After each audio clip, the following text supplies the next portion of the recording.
എനിക്ക് ചൂട് കൂടും, ആവേശം കൂടും. എന്നെ കേൾക്കുന്ന പ്രിയരെ, നിങ്ങൾ മദ്യത്തിനോ മയക്കുമരുന്നിനോ അടിമയാണോ? ഏതെങ്കിലും ദുശീലങ്ങൾക്ക് നിങ്ങൾ അടിമപ്പെട്ടു പോയിട്ടുണ്ടോ?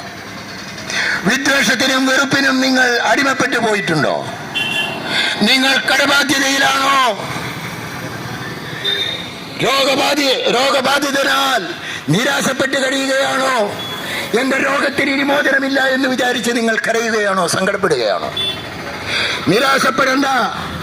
നിങ്ങൾക്ക് പ്രത്യാശ നൽകുന്ന ഞങ്ങൾ പ്രസംഗിക്കുന്ന യേശു ക്രിസ്തു നിങ്ങളോടൊപ്പമുണ്ട്.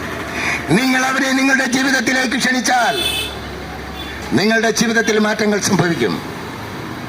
നിങ്ങളൊരു പുതിയ സൃഷ്ടിയായി മാറും. ഇതിന് മതം മാറണ്ട, പേര് മാറണ്ട കേട്ടോ. ഇതൊരു മാർഗത്തിന്റെ വഴിയാണ്, ഒരു മാർഗമാണ്. യേശു മാർഗം, വഴിയും സത്യവും ജീവനും ഞാനാണ്.